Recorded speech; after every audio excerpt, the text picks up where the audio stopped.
Hi welcome again, this is Raju Kumar. आज जो है इंग्लिश की मैं बिल्कुल बेसिक से शुरुआत कर रहा हूं ताकि आप इंग्लिश समझ पाए, क्योंकि बहुत बच्चे इंग्लिश पढ़ना चाहते हैं, बोलना चाहते हैं, समझना चाहते हैं, लेकिन उन्हें ये नहीं पता कि इंग्लिश की शुरुआत कहाँ से की जाए, उसकी पहली सीढ़ी क्या है, उसको सीखा कहाँ से जाए। तो आज से आप उसे इंग्लिश को सीखने का शुरुआत कर लें, उसे समझने का प्रयास करें यहाँ से, यानी बिल्कुल बेसिक लेवल से हम उसे सीखने का प्रयास करेंगे।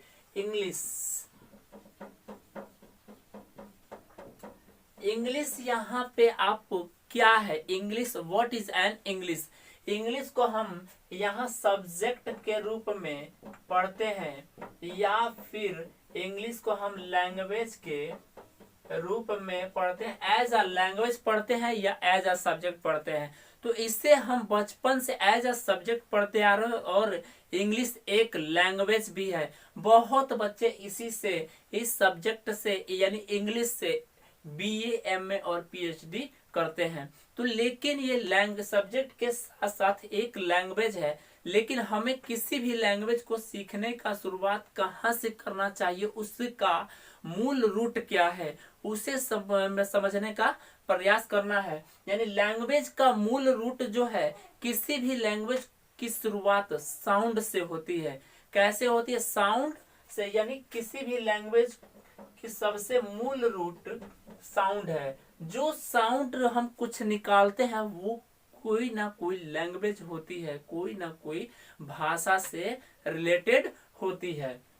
अब यहाँ पे साउंड जब हुआ तो साउंड को रिप्रेजेंट कौन करता है? साउंड को रिप्रेजेंट करने का काम लेटर का है।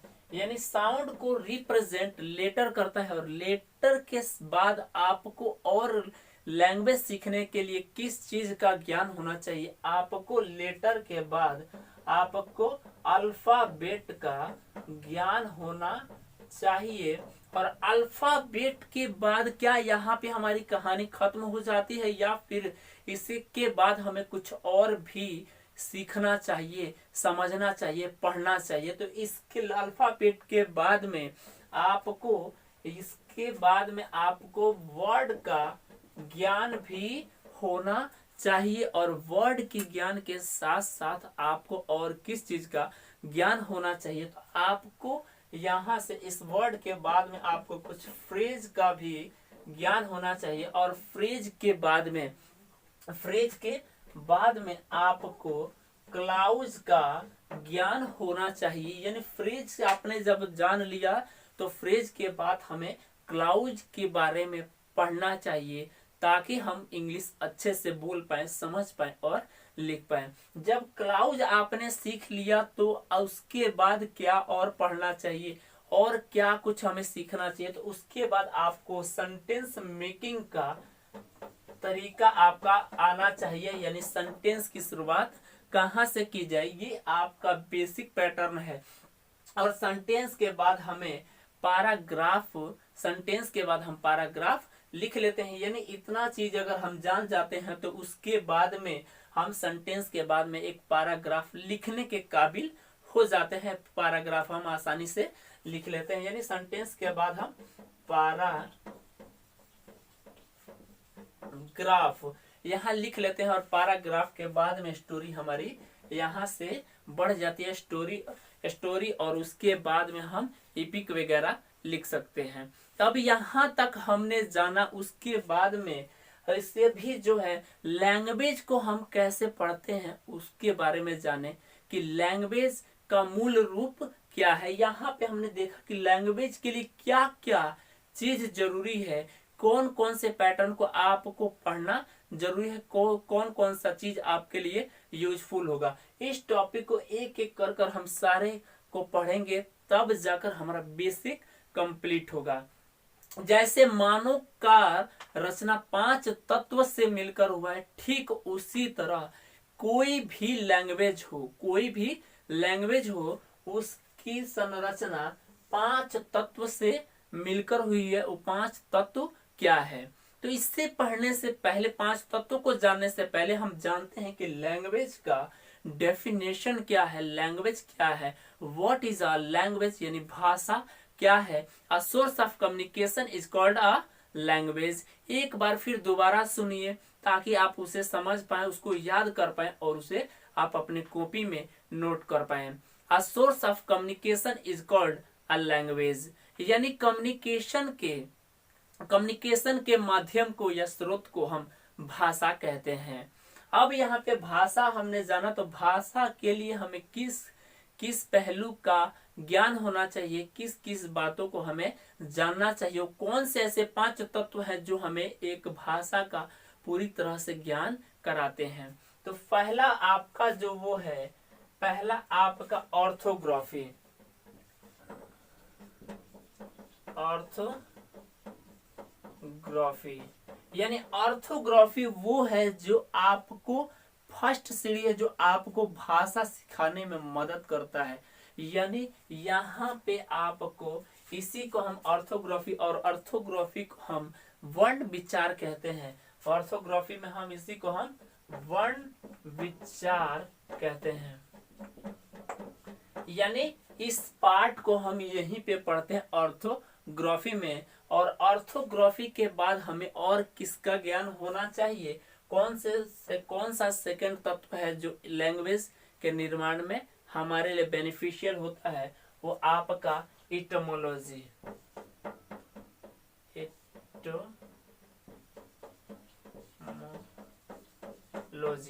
इटोमोलॉजी यानी पांचवा तत्व जो आपका सेकंड तत्व है इटोमोलॉजी है। इटोमोलॉजी का हिंदी क्या होता है, उसका मीनिंग क्या होता है, वो होता है आपका शब्द विचार। शब्द विचार। और तीसरा क्या है, तीसरा आपका है सिंटेक्स।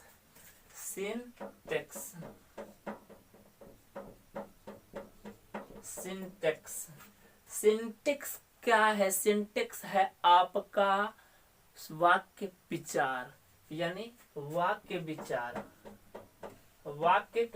विचार। वाक्य जिसमें हम वाक्य के निर्माण के बारे में सीखते हैं। और चौथा क्या है? चौथा आपका है पंक्चुएशन। फोर्थ नंबर आपका पंक्चुएशन।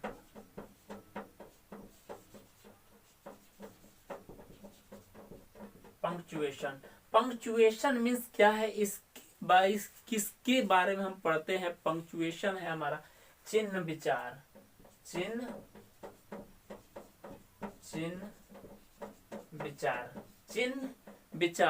और इसके बाद हमें किस चीज का ज्ञान होना चाहिए? पांचवा और आखिरी वो तत्व क्या है? वो है आपका प्रोसोडी। प्रोसोडी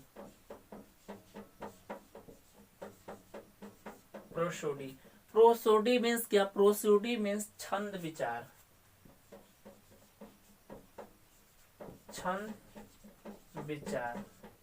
ये आपके 5 तत्व है जो आपको लैंग्वेज सिखाने का काम करता है, बताने का और समझाने का प्रयास करता है, पूरी तरह से आपको कंप्लीट देता है। यानी ऑर्थोग्राफी वर्ड विचार, यानी इसी के अंदर हम लेटर पढ़ते हैं।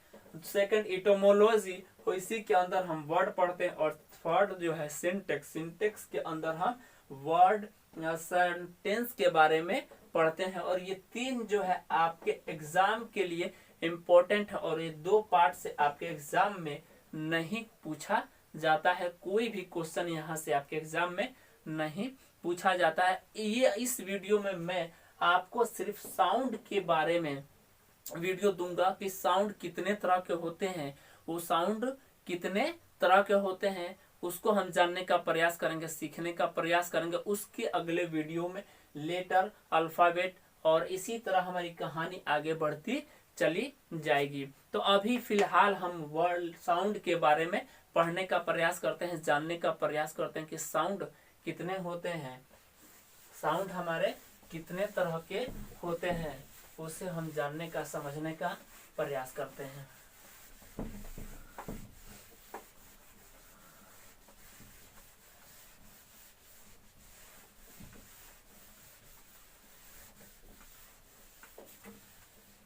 यहाँ पे जो हमारे साउंड की बात की जाए, साउंड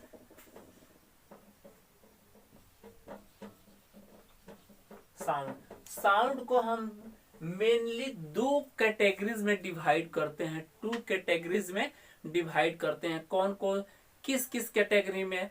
फर्स्ट है on the basis of letter, on the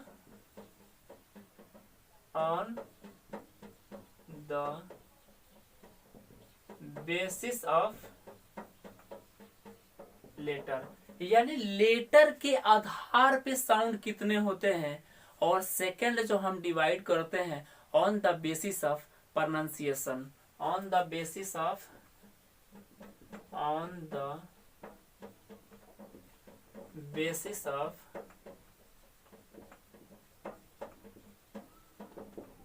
pronunciation, यानी प्रोनाउंसिएशन के आधार पे लेटर कितने होते हैं और प्रोनाउंसिएशन के आधार पर लेटर कितने, साउंड कितने होते हैं और लेटर के आधार पे साउंड कितने होते हैं। तो लेटर के आधार पे आपके साउंड दो तरह के होते हैं। कितने तरह के बोले हमने? दो तरह के साउंड होते हैं। कौन कौन सा? फर्स्ट है consonant sound, consonant sound, consonant sound, and second है आपका वॉवेल साउंड, वॉवेल साउंड। अब बात आती है कि वॉवेल साउंड कितने होते हैं। तो वॉवेल साउंड आपके 20 होते हैं, आपके 20 होते हैं। और आपके कॉन्सोनेंट साउंड कितने होते हैं? तो यहाँ पे आपको याद रखना है, कॉन्सोनेंट साउंड आपके 24 होते हैं, आपके 24 होते हैं। और दोनों टोटल साउंड कितने होते हैं? तो टोटल साउंड आपके on the basis of letter 44 होते हैं, 44 होते हैं।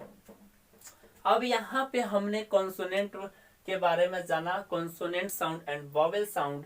अब इसके बाद हम जानते हैं कि on the basis of pronunciation पे कितने साउंड होते हैं। On the basis of pronunciation कि यानी प्रोनाउंसिएशन के आधार पे आपके साउंड कितने होते हैं। तो आपके यहाँ पे साउंड जो है दो होते हैं, दो तरह के होते हैं। यानी किसी वर्ड का जब हम प्रोनाउंसिएशन करते हैं तो साउंड कितने होते हैं। तो वहां पे आपके साउंड दो होते हैं।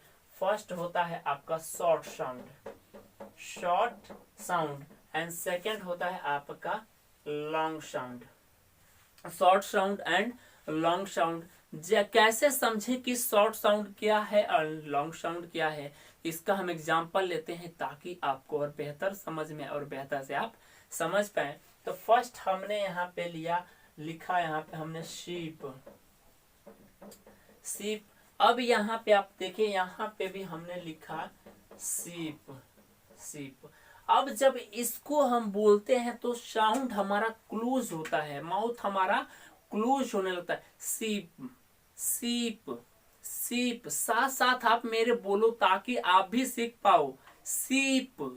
और फिर जब इसको बोलते हैं तो इसको बोलने में हमारा माउथ ऑलवेज ओपन की तरह होता है, यानी खुलता है। सीप, सीप, सीप। दूसरा एग्जांपल लेते हैं, fit, fit, FIT, fit, fit. और यहाँ पे लॉन्ग साउंड का फिट, FEET, फिट। अब इसको भी बोलकर हम देखते हैं, बोलने का प्रयास करते हैं और सीखने का प्रयास करते हैं। जैसे बोल फिट, फिट। यहाँ पे साउंड हमारा कैसा निकला? साउंड निकला यहाँ पर शॉर्ट साउंड, फिट। अब इसको बोलते हैं फिट, फिट, फिट, यानी थोड़ा फ्लो में इसको जो है लॉन्ग करते हैं तो जो हम साउंड हमारा लॉन्ग निकलता है उसे हम कहते हैं लॉन्ग साउंड। एंड जो हमारा साउंड शॉर्ट होता है, जिसे बोलने में कम समय लगता है, उसे हम कहते हैं शॉर्ट साउंड। यानी जिसे बोलने में ज्यादा समय लगता है उसे बोलते हैं लॉन्ग साउंड। और कौन सा और का वर्ड हो सकता है? और लेते हैं हम वर्ड और समझने का प्रयास करते हैं। Dear, DEAR, dear. और फिर यहाँ पे हम लिखा डियर। आप इसको बोलकर देखो तब आपको समझ में आएगा, तब आपकी प्रोनाउंसिएशन भी ठीक होगी। जैसे मैंने बोला dear, dear, dear, short sound dear, dear, long sound. अब यहाँ पे ऐसे बहुत सारे वर्ड आपको मिलेंगे जो शॉर्ट साउंड के होंगे, लॉन्ग साउंड के होंगे। आपको उसको बोल बोल कर पढ़ने का प्रयास करना है, सीखने का प्रयास करना है, ताकि आप प्रोनाउंसिएशन उस वर्ड का सही कर पाए, पहचान पाए कि लॉन्ग साउंड है या फिर शॉर्ट साउंड है। यहाँ पे हमने आपको बिल्कुल बेसिक से साउंड के बारे में बताया। आप इस वीडियो को अकेले ना देखिए, अपने फ्रेंड, मित्र, दोस्त के साथ और रिलेटिव के साथ शेयर करें, ताकि वो भी जैसे आपने सीखा ठीक उसी तरह वो लोग भी सीख पाए। Thank you very much.